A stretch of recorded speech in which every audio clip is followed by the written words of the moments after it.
Just quickly, Still Nation, before I get into the news and updates and all the transactions, roster, the Davante Adams rumor, why is it that when Tomlin wins 3 games in a row, you hear crickets, absolute crickets? There's zero fired Tomlin. There's none of this stuff. He didn't stuff up the game. There's no credit going towards his way. The minute, however, we lose 1 game and Tomlin goes 3-1, that it's all his fault, that he stuffed up, he didn't get ready for the Colts, and all the blame wants to be on Tomlin. I've seen many YouTubers and many comments out there and Twitters and all those things, and the fan base online, right? And it doesn't reflect the whole majority, but it's just crazy to me. Tomlin goes 3-1, and yet we're back to this fire Tomlin. He's stuffed up. He's terrible. Yes, I will agree that there should be a bit of blame on Tomlin, but there's also blame on everybody. That game versus the Colts, when you look back at it 2 days ago, it's almost time now to move on and 24-hour rule, rip it off and say that's it. But the Steelers are 3-1 with a big game towards the Cowboys coming up on Sunday Night Football. You get better, you learn, you get players back, and you move forward. But it seems like this one loss is like just dragging down the fan base yet again because Tomlin stuffed up. Tomlin wasn't ready for this. Tomlin wasn't ready for Joe Flacco. Tomlin wasn't ready for X, Y, Z. He didn't have this 90-man or 53-man team roster ready. However, where was the praise where he did have them ready for 3 games in a row, where he went to Atlanta, he went to Denver, he came home to beat the Chargers, and he started off 3-0. Where was the praise in that sense? I just want to put that out there. I just see a lot of wild comments at 4 games in. Yes, we would love to be 4-0. However, we're not. We're 3-1. And we're still in playoff contention right now. There's still a lot of games to go. We're still leading the AFC North. We're 3-1. We can bounce back and play good football. Justin Fields is playing good football. He's got 70% completion rate. I think he's going to start again. Najee needs to have a big game and bounce back. Warren's coming back. We'll talk about it soon. But you know what I'm saying? I find it overly just, it's all Tomlin's fault because X, Y, Z. He didn't do this. He didn't get the team ready. But there was no praise or limited praise in the fact that he got the team ready for the Falcons game, the Broncos game, and the Chargers game. Not much praise on that side, but a lot of heat on the other side. All right, firework time. Let's go.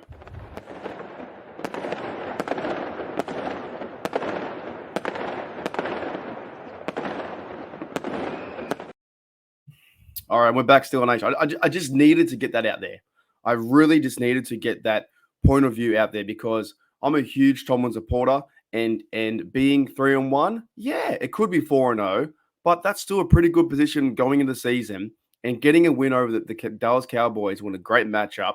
Justin Fields versus Dak, our defense versus Dak. It's going to be a fun matchup and a fun game to watch. But we seem to be back in the dumps of like, oh no, what are we doing? Anyways, let's move on. Let's go cheer on our Pittsburgh Steelers to victory this week. Now, I want to talk about a few things today. I want to talk about injuries, transactions, and Davante Adams. Who do we start with first? Injuries. Okay, so this was from Steelers Update. Mike Tomlin said in his Tomlin Tuesday today, Isaac Seumalo, guard, should be coming back. Running back Jalen Warren should be coming back. Cordero Patterson and tight end Michael Pruitt. And to be honest, in the game last week, when Cordero Patterson went down, the Steelers missed him, right? And the leadership from Seumalo being guard, and now we have all these players going down from injury on the offensive line, where 5 out of 10 players have gone down. So we need some depth, and we need some veteran leadership. We need some power. We need some power players on there and some brutes to really hold the line and push guys around. So it'll be good to see Seumalo back in the lineup. He can steady the ship. Jalen Warren, that was one thing too. Najee probably had one of his worst games, and I love Najee, but I'm just trying to get behind him as best I can. But he doesn't seem to have that speed through the line, or he can't seem to adjust. And when Cordero Patterson was running through, getting 5.1 yards a carry, Najee Harris got, I think, 17 attempts and 1.2 or something it was. It was bad. It was really bad. So it'd be good to see Jalen Warren come back into the fold and also start, be second running back. If Najee isn't playing too well, then the 1-2 punch, and then down the stretch in the third quarter, fourth quarter, that's when Najee lights it up too. Najee is a better running back in the third and fourth quarter when the defense is tired, going through the line and playing physical football. I'm not giving up on him for one game. I'm going to stick behind him, support him. He's still our running back number one, but Jalen Warren does help this team a lot too. So it'd be good to see him back as well. And also tight end Michael Pruitt. He does a lot of the blocking stuff. We did see a lot from Freiermuth in terms of the TD catch. We saw a lot in front of, by the way, Darnell Washington in my show, in the next, the live show, the HCU Awards, got to be fun. Darnell Washington will be in there somehow, some way. But Michael Pruitt coming back, that should be exciting to see. Blocking tight end, he's kind of like Arthur Smith's guy. So this is what I'm saying too. We're 3-1 with all these injuries and players are going out, offensive line's being banged up, and it's a part of football. Guys are going out left, right, and center. But we're still 3-1 in that sense where you get the team ready to play versus the Cowboys. Big primetime game. Mike Tomlin's really good on primetime.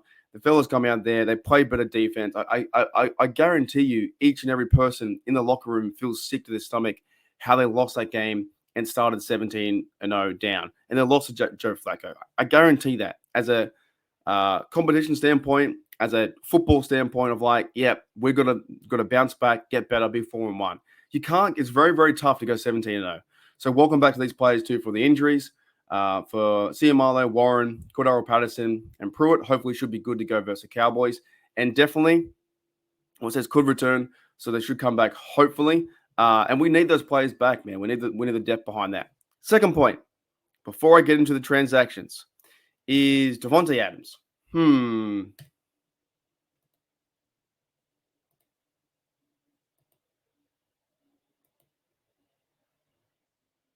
That's it. That's all I got. Sounds like you want to be a Steeler. That was from Cordero Patterson. No, they're pretty much in one big Steeler black and gold nutshell. If it happens, great. If it doesn't, okay. I will not like Mike Tomlin. I will not speculate.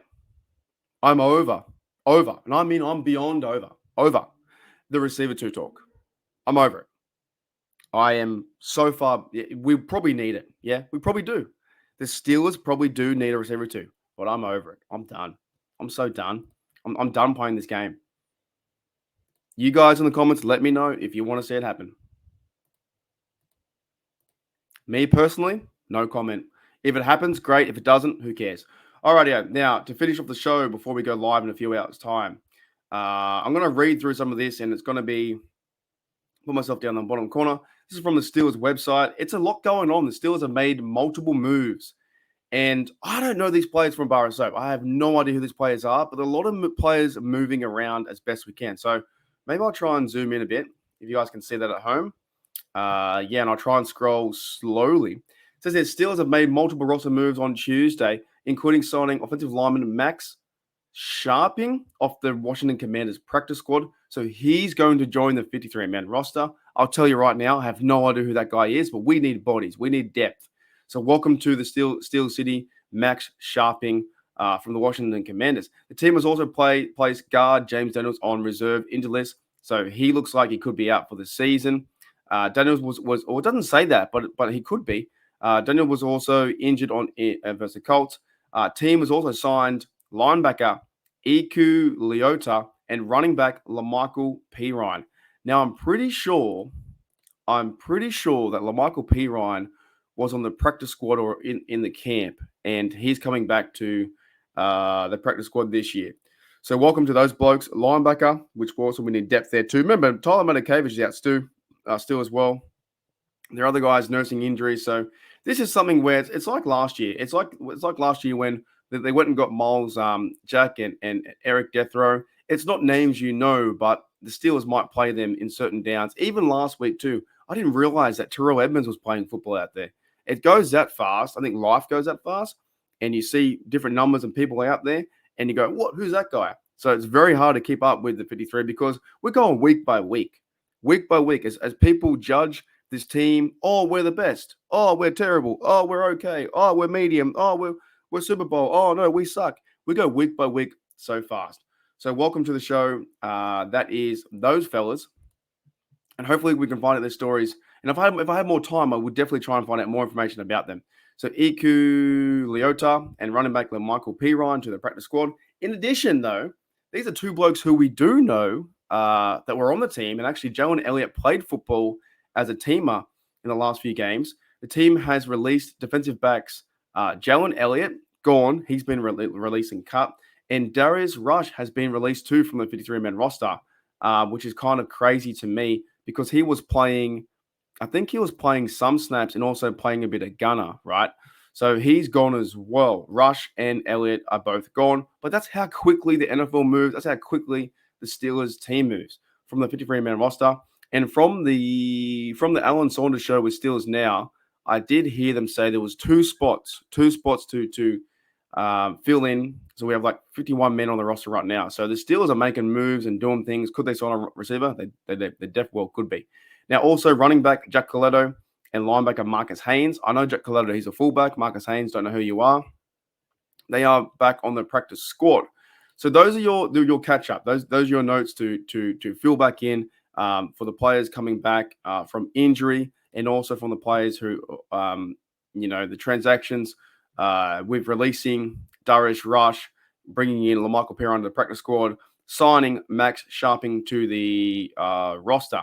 And I'm not even sure what kind of offensive lineman he is. He could be a tackle, could be a swing tackle. I don't know. But that's how quickly the NFL moves and the Steelers move in this sense. We are your Tuesday, my Wednesday. We go through this week in preparation for the Dallas Cowboys. Could this happen? Definitely. It could happen where the Steelers go and sign him and give him 2-round picks. But I'm not going to speculate and talk about it for about 45, 10-hour shows and think we need this, we need that. Got to trust the program, trust Omar Khan. The Steelers are 3-1. Some of the fan base, of course, the minute that Mike Tomlin loses a game, it's all his fault. The world's over. The world's burning down. But in reality, if you were to say to a lot of the NFL media fan base and even Steel fans out there, at this position being 4 weeks in, right? And we've got a big season. We've got a massive season to go. But 4 weeks in, you go and beat the Falcons, win. You go and beat Denver Broncos, win. You go and beat Chargers, win. That's 3. Then you lose to the Colts. I don't care what team it is. The Colts played a damn good football game. They played very physical. They ran over us. They passed well. Joe Flacco was a veteran out there. Couldn't stop him. Our defense looked terrible. We came back, tried to come back to win. There was a lot of errors and penalties that didn't go our way. We played bad football. The better team won. I think the fan base need to realize sometimes that the better team fucking won. Deal with it. They won. The better team won. Deal with it. There's no point crying. There's no point getting upset. You're emotional. You're annoyed for about 24 hours. Then you go, fuck, they were a good team. The Colts were a good team. They played good football. You move on. But right now, the Steelers are 3-1. Falcons win. Denver Broncos win. Chargers win. Colts loss. 3-1. 4 weeks into the season. We're heading into October. October 6th versus Dallas Cowboys. Big game.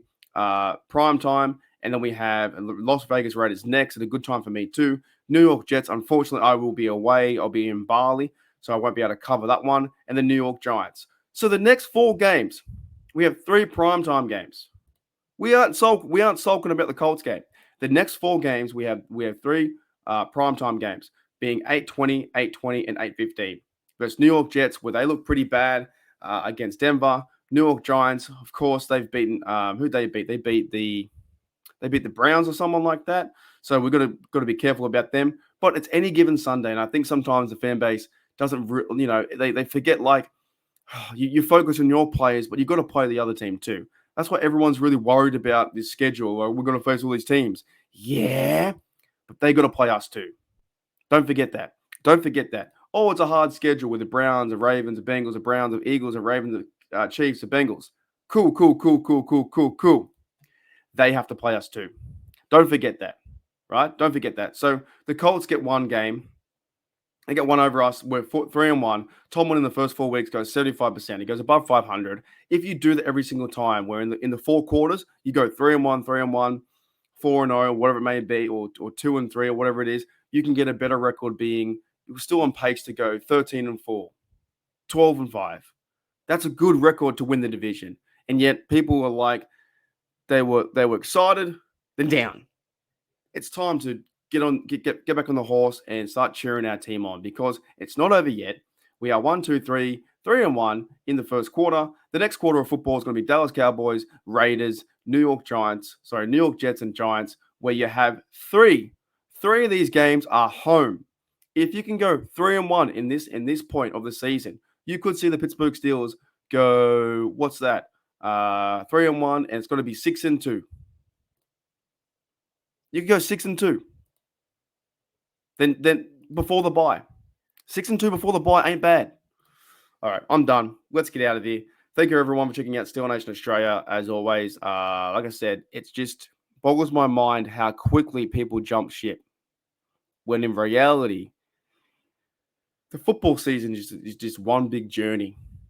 And you should be supporting the whole way through. And you're winning the North. And things are happening. And you're going to lose games. The other team's going to win games. You're going to win games too. That's how it's played out. But the Steelers can go 3-1 if they win versus the Cowboys.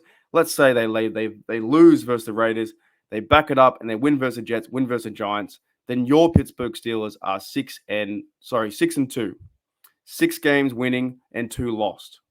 Probably around the best in the AFC. Probably around AFC North contention, right? 6-2 through 8 weeks is not bad. Oh, but that's the easy part of the schedule. All right. I'm done. No more rants. I'll see you guys later. I'll see you guys later. Hey, Roo. See you later. Put the light. Left the light on. See you later. Bye.